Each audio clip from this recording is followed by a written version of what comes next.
آپ آئے نہیں اسپتال؟ اس نے خاموشی توڑتے کہا۔ وہ بنا جواب دیے ہینس اپنے موبائل میں گم تھا۔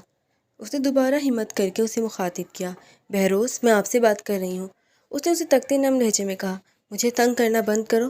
یہ بات روز اول سے طے ہو چکی تھی کہ اس بچے سے میرا کوئی تعلق نہیں۔ وہ بنا نگاہ اٹھائے بیزاری سے لہجے میں بولا۔ بہروز، بس بھی کر دیں آپ۔ مجھ سے نفرت سمجھ آتی ہے کہ میں آپ کے بھائی کے قاتل کی بیٹی ہوں، پر یہ تو آپ کا اپنا خون ہے، آپ کی اپنی اولاد ہے۔ ان کو کس بات کی سزا دے رہے ہیں آپ؟ اس کی آنکھوں سے آنسو بھل بھل بہنے لگے تھے۔ پلیز اپنا لیکچر بند کرو، سر میں درد کر کے رکھ دیا ہے۔ سرد مہری کی دیوار پہلے سے زیادہ اونچی ہو چکی تھی۔ وہ خاموش رہی۔ اس سے آگے تو اس سے ایک لفظ بھی نہ کہا گیا۔ دن تیزی سے گزر رہے تھے۔ آج اس کے بچے پورے 1 ماہ سے اور 10 دن کے ہو چکے تھے۔ اس نے ان کو نہلا دھلا کر صاف ستھرا کیا۔ بہروز بیڈ پر ہی بیٹھا تھا، پر بے نیاز۔ میرب نے اپنے بچوں کو کپڑے پہنائے، اچھے سے لپیٹ کر دونوں کو بیڈ پر لٹایا۔ میرب کی ایک چور نظر بہروز پر گئی۔ غلطی سے بھی اس کی نگاہ اپنے بچوں کو دیکھنے کے لیے نہیں اٹھی تھی۔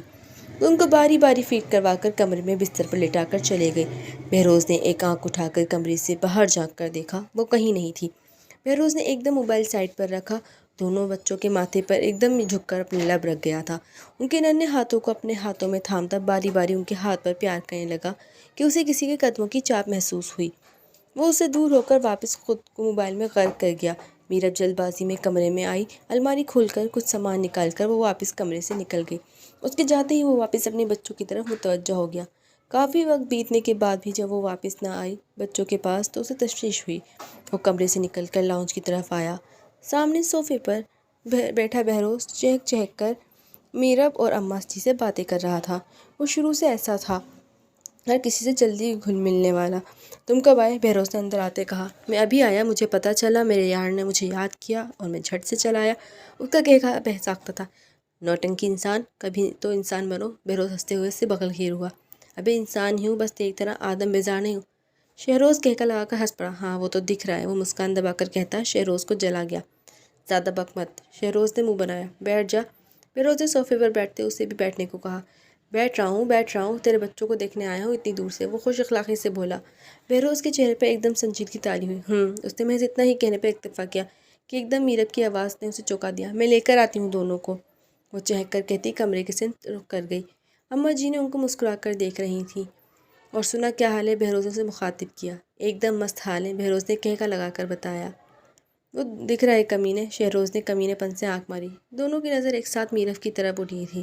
میرب کی گود میں دونوں بچے تھے۔ بہروز نے ایک نظر دیکھ نظریں پھیر گیا تھا۔ شہروز ایک دم پرجوش ہوتا اٹھا تھا۔ اس نے میرب کی گود سے دونوں بچوں کو لیا۔ شہروز بچوں کو لے کر بہروز کے پاس آیا اور اسی کے برابر بیٹھ گیا۔ حیرت کی بات ہے ویسے بھابھی، لڑکی کون ہے لڑکا کون؟ شہروز دونوں کے گول مٹول سے چہروں کو دیکھ کر حیرت سے بولا۔ یہ بیٹی ہے، اس کا نام اماں جی نے دانین رکھا ہے، اور یہ بیٹا ہے، اس کا نام ابا جی نے ذوالقرنین رکھا ہے۔ وہ چہک کر شہروز کو بتا رہی تھی۔ واہ، بڑے ہی ایک جیسے نام ہے، بالکل دونوں جیسے۔ وہ اسے دیکھ کر ہنسا تھا۔ میرب بھی ہنسی تھی۔ دونوں کے انداز سے ایسا نہیں لگ رہا تھا کہ دونوں پہلی بار مل رہے ہیں۔ ویسے میرب، تم نے یونی میں ایڈمیشن کیوں نہیں لیا؟ شہروز نے سنجیدگی سے کہا۔ وہ میں لینا چاہتی تھی ایڈمیشن، پر اچانک سے یہ سب کچھ ہو گیا، پھر میرا نکاح ہو گیا اور اب بچے ہیں، تو اب تو بالکل ہی مشکل بات ہے۔ وہ دھیمے لہجے میں گویا ہوئی۔ ارے پاگل، مجھے پتہ ہوتا نا تم یہاں ہو، مطلب میرے اپنے چاچو کے گھر، تو میں تمہیں خود لینے آتا اور تمہاری یونی میں ایڈمیشن کروا دیتا، اور اب بھی میں ایسا ہی کروں گا۔ اپنی پڑھائی چھوڑنے کی کوئی ضرورت نہیں، بچوں کا کیا ہے، کچھ گھنٹے یہ نکمہ سنبھال لیا کرے گا۔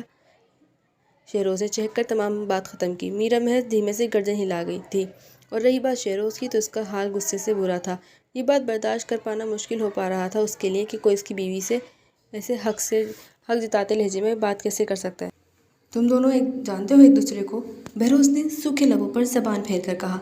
ہاں، بہت اچھے سے، شہروز نے چہک کر کہا۔ اچھا، کیسے جانتے ہو تم دونوں ایک دوسرے کو؟ بہروز کے انداز پر میرب کی ریڑھ کی ہڈی سنسنائی تھی۔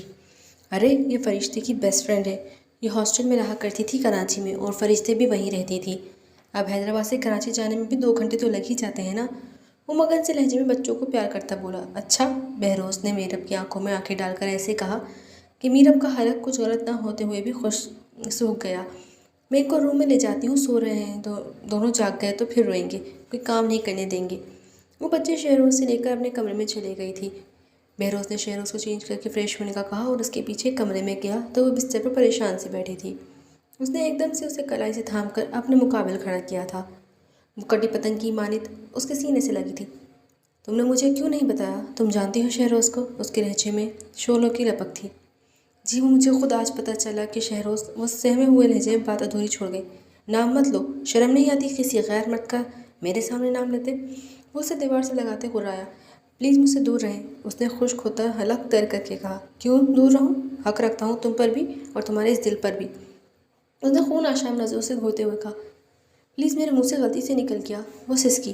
پرائے مرد کا نام میرے سامنے، اپنے شوہر کے سامنے غلطی سے نکل گیا؟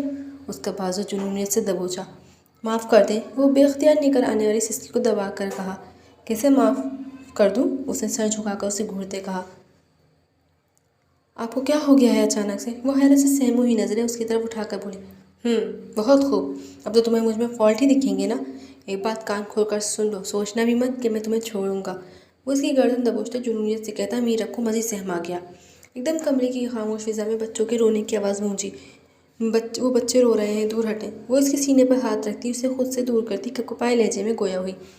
تمہیں کیا لگتا ہے تم بچوں کا بہانہ بنا کر مجھ سے بچ پاؤ گی؟ سوچنا بھی مت۔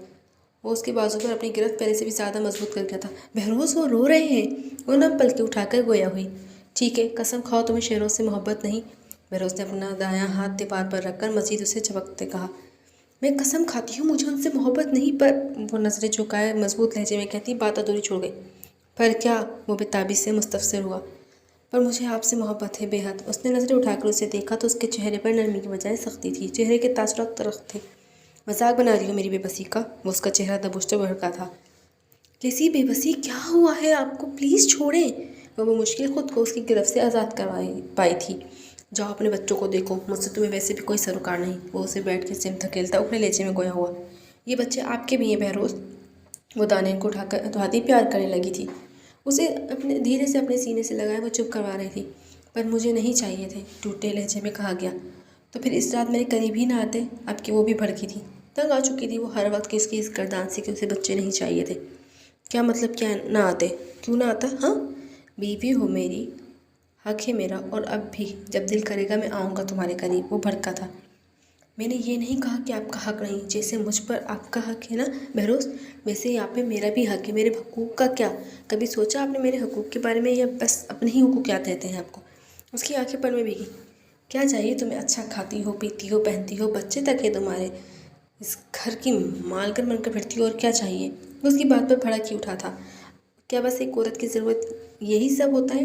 اس نے دانین کو بستر پر لٹاتے کہا۔ تو اور کون سی ضرورت ہوتی ہیں جو پوری نہیں ہو رہی؟ ہاں، سب سے اہم ضرورت تو کافی عرصہ ہوا پوری ہی نہیں کی۔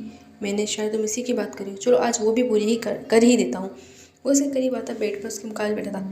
ہاتھ بھی نہ لگائیے گا مجھے، افسوس ہے مجھے آپ کی ذہنیت پہ، شرم آنی چاہیے ایسی بات کرتے ہوئے۔ آپ کہہ رہے تھے نا اور کیا چاہیے، اور کیا ضرورت ہوگی ایک عورت کی؟ عورت کا تو پتہ نہیں، پر ایک بیوی کو محبت، عزت، مان، بھروسے کی ضرورت ہوتی ہے، جن میں سے آپ مجھے کچھ بھی نہ دے سکے۔ وہ انگلی اٹھا کر اسے وارن کرتے لہجے میں گویا ہوئی۔ وہ تو شاید میں کبھی نہ دے سکوں۔ وہ نظریں پھیر کر بولا۔ کیوں نہیں دے سکتے؟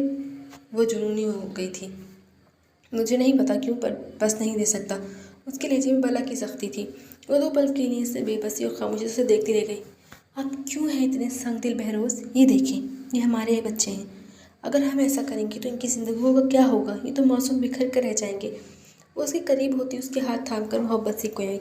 مجھے پتہ ہے یہ بکھر جائیں گے، پر میں خود بکھرا ہوا ہوں، انہیں کیسے سمیٹوں؟ اس کے گہرے سوال پر وہ دھیرے سے مسکرائے۔ میں آپ کو سمیٹ لوں گی، اور پھر ہم دونوں مل کر کبھی اپنے بچوں کو بکھرنے نہیں دیں گے۔ وہ اس کی آنکھوں میں آنکھیں ڈال کر نرم لہجے میں گویا ہوئی۔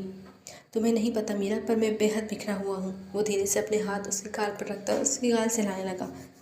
کیوں ہیں آپ اس قدر بکھرے ہوئے؟ وہ اس کے مزید قریب ہوئی۔ میری ماں ایک بد کردار عورت تھی، دنیا کی نظروں میں، میرے باپ کی نظروں میں، پر وہ بد کردار نہیں تھی، وہ تو ایک عظیم عورت تھی۔ ابا جی کے کسی دوست نے ان سے کہا کہ ان کی حویلی سے بھی کوئی کود کر نکلا ہے، یقیناً ان کی بیوی کا عاشق ہوگا۔ اس کی آنکھ سے ایک موتی ٹوٹ کر گرا تھا۔ میرے اپنے سنمول موتی کو اپنی انگلیوں کے پوروں پر چن لیا۔ ابا جی گھر میں شدید غصے میں اور میری ان آنکھوں کے سامنے میری ماں کے سینے میں گولیاں اتار دی۔ میری ماں مر گئی، میں تنہا ہو گیا۔ تم جانتی ہو ساری زندگی میں نے اپنی اماں بابا کو لڑتے دیکھا، اور پھر انہوں نے میری ماں کو مار دیا۔ ایک بار بھی ان کا دل نہ کانپا، ان کے ہاتھ نہ کانپے، اور پھر ابا نے میری خالہ یعنی اماں جی سے شادی کر لی۔ ساری زندگی ان کی بھی کوئی میری ماں سے مختلف نہ گزری۔